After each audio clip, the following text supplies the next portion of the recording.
Shalom teman-teman, jumpa lagi dengan saya Yoel.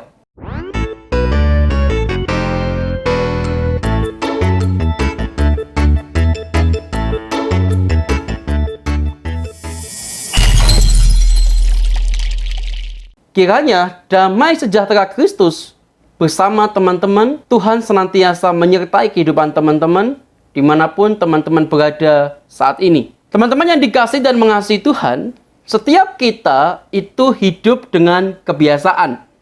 Ada yang biasanya setiap pagi itu membaca Alkitab. Ada yang punya kebiasaan setiap pagi itu ngopi seperti saya.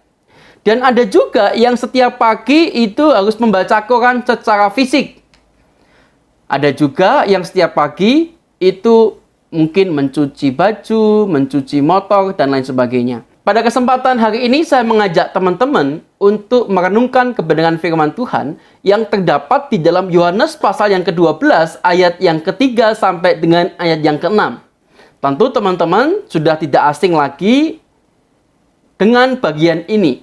Saya akan membacakan, teman-teman bisa menyimaknya dengan baik. Maka Maria mengambil setengah kati minyak narwastu, murni yang mahal harganya, lalu meminyaki kaki Yesus dan menyekanya dengan rambutnya.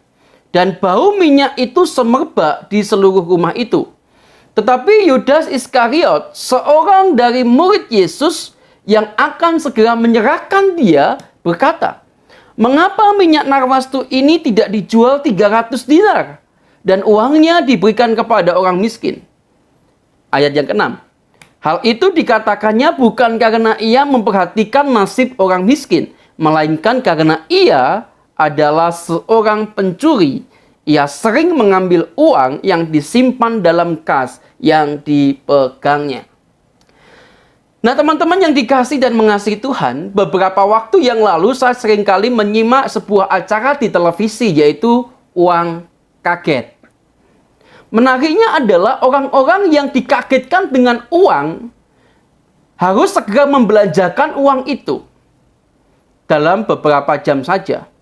Tentunya pikiran mereka itu akan membeli barang-barang yang biasa mereka perlukan. Tak jarang ada rekan yang mendampingi seorang ibu atau seorang bapak yang membelanjakan uang itu ngomong, "Ayo beli ini," begitu ya, memberikan masukan. Tetapi yang refleks dari si orang yang dikagetkan dengan uang itu akan membelanjakan uang yang diterimanya seperti yang dia biasa belanjakan begitu. Ada yang belanja sembako, beras, berapa kilo, minyak, dan lain sebagainya. Kebanyakan dari antara mereka tidak terpikir untuk belanja seperti emas, bahkan barang-barang yang seperti elektronik yang agak-agak mahal sedikit itu. Nah, teman-teman yang dikasihi dan mengasihi Tuhan, hidup kita pun juga demikian. Hidup kita itu diatur oleh kebiasaan kita. Ada yang biasanya itu main gadget tiap pagi, main game. Kemudian ada yang mungkin suka dengan fast food gitu ya. Kemudian ada juga yang suka menggunakan kartu kredit. Dan mungkin ada juga yang suka membaca firman Tuhan setiap hari. Dan kebiasaan-kebiasaan itu sangat menentukan kehidupan teman-teman. Seorang entrepreneur mengatakan demikian, teman-teman. Kebiasaan-kebiasaan kecil adalah seperti orang itu masuk ke jalan tol, katanya.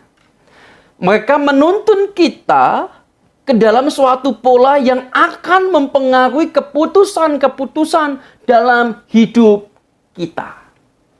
Jadi kebiasaan-kebiasaan kecil kita itu sanggup mempengaruhi keputusan dalam kehidupan kita. Nah, teman-teman yang dikasihi dan mengasihi Tuhan, pada dasarnya, kebiasaan-kebiasaan kecil akan membentuk kepribadian seseorang menuju perilaku dan karakter yang baik ataupun yang buruk. Tentunya teman-teman, karakter kita dibangun dari kebiasaan-kebiasaan yang kita lakukan setiap hari. Entah itu kebiasaan yang baik ataupun kebiasaan yang buruk. Kita bisa belajar dari kisah Yudas yang kita baca tadi. Yang notabene adalah murid Yesus yang dipilih langsung oleh Yesus Bahkan sebelum memilih Yudas menjadi muridnya, Yesus berdoa semalaman. Di dalam Lukas pasal yang ke-6 ayat 12 sampai dengan ayat yang ke-13. Teman-teman harus ketahui juga, seharusnya sebagai seseorang yang dekat dengan Yesus, bukankah ia seharusnya memiliki karakter yang baik? Dia adalah murid Yesus. Bukankah dia harus memiliki karakter seperti Yesus? Tetapi mengapa, teman-teman? Pada akhirnya, Yudas melakukan pengkhianatan kepada gurunya. Nah, teman-teman yang dikasihi dan mengasihi Tuhan, ketika Yudas mengkhianati Yesus, tindakan itu tidak serta-merta muncul begitu saja. Saya memahami bahwa Yudas yang adalah bendahara itu juga memiliki kebiasaan buruk. Kalau kita lihat di dalam pembacaan kita tadi di dalam ayat yang ke-6, Alkitab berkata bahwa Yudas itu adalah seorang pencuri.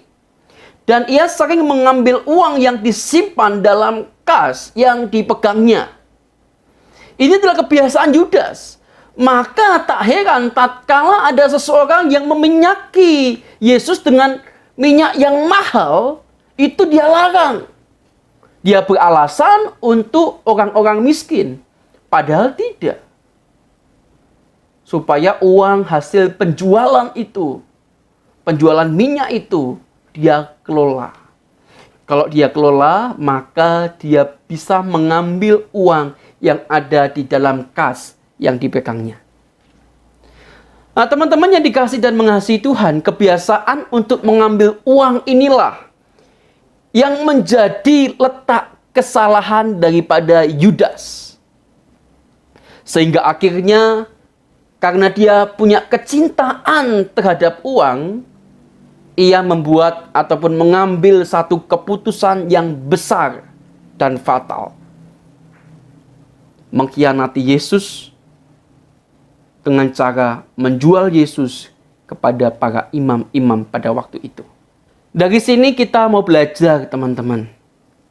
Ingatlah bahwa status sebagai anak Tuhan, status kita sebagai orang Kristen, dan memiliki pengetahuan akan firman Tuhan, tidak serta-merta itu akan melahirkan karakter yang baik di dalam diri kita. Lantas harus bagaimana?